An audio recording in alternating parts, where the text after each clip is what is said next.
చంపబడ్డది దళితుడే, దాడి చేసి ఈ హత్య కేసులో జైలుకెళ్లింది దళితుడే. నేను ఇది రెండు కులాల మధ్యలో విభేదాలుగా ఘర్షణలు చూడట్లేదు, రెండు రాజకీయ పార్టీల రాజకీయ మనస్తత్వం నుంచే నేను చూస్తున్నాను.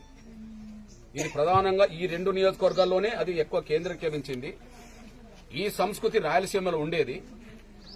రాయలసీమ నుంచి రాజ్యాన్ని ఏలేటోళ్ళు తయారైనరు, ఇక్కడ మాత్రం కత్తులు ఇసురుకొని రాడ్లతో చంపుకునేటోళ్ళు తయారైనరు. రాయలసీమ నుంచి రాజ్యాన్ని ఏలేటోళ్ళు తయారైనరు. ఈయన కాకపోతే ఆయన కాకపోతే ఈయన రాజ్యాన్ని వెళ్తారు వాళ్ళు. కానీ ఇక్కడ మాత్రం ఒకరినొకరు చంపుకున్నారు కాడ కత్తులు బాంబులు రాడ్లతో కొట్టుకోవడం చంపుకోవడానికి దారితీస్తుంది. నేను అప్పీల్ చేస్తున్నా, ఇక్కడ ప్రస్తుతం ఎమ్మెల్యే గెలిచింది ఎరపనేని శ్రీనివాసరావు, ఇంతకుముందు ఎమ్మెల్యేగా ఉన్నది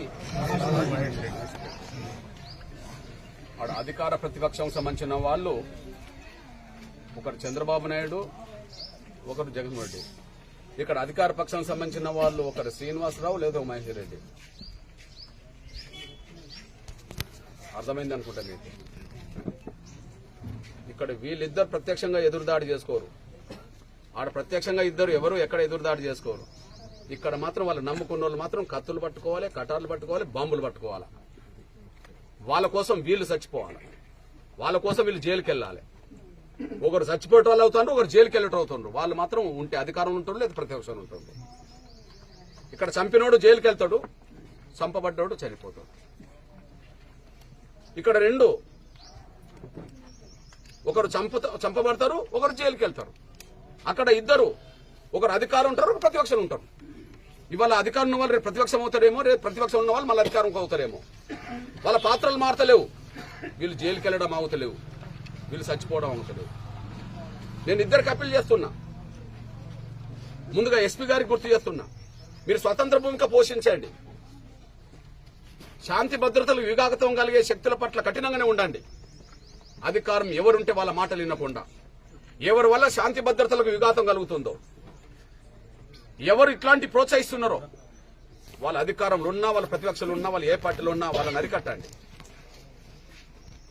స్వతంత్రంగానే ఉండండి తప్ప అధికారం ఉన్న వాళ్ళకు ఆలోచించొద్దా వాళ్ళ వైపు. ఇప్పుడైనా ఎప్పుడైనా భవిష్యత్తులో. అదే సమయంలో శాంతి భద్రతలు కాపాడే దిశగా ప్రతి గ్రామంలో రాజకీయ పార్టీల మధ్యలో శాంతి నెలకొనే విధంగా ఎన్నికల వరకు, ఓటేసే వరకు, ప్రచారం చేసుకునేంత వరకు మాత్రమే మీరు రాజకీయంగా ఎవరి పార్టీకి వాళ్ళకు ఉండండి. కానీ ఒకసారి ఎన్నికలు అయిపోతే అందరూ అన్నదమ్ముల్లాగా కలిసి ఉండండి అనే ఒక భావజాలాన్ని ఖచ్చితంగా ఎస్పీ గారు తీసుకెళ్లే విధంగా, కలెక్టర్ గారు తీసుకెళ్లే విధంగా ఇక్కడ అవగాహన తరగతులు కూడా కల్పించాలి. అట్లా కల్పించడం మీద ప్రత్యేక దృష్టి పెట్టాలని చెప్పి నేను ఎస్పీ గారికి, కలెక్టర్ గారికి ప్రధానంగా ఈ రెండు నియోజకవర్గాలు విజ్ఞప్తి చేస్తున్నాను. ఏది గురిజాల అండ్ మాచర్ల నియోజకవర్గం విజ్ఞప్తి చేస్తున్నాను. ఇంకెక్కడన్నా ఇట్లాంటి వివిధ నియోజకవర్గాల్లో ఒకటో రెండో గ్రామాల్లో ఉన్నా కూడా అక్కడ కూడా విభేదాలు తగ్గించే విధంగా మోటివేషన్ కార్యక్రమం చేపట్టాలని నేను కోరుతున్నాను. ఇక రెండోది, ఇక్కడ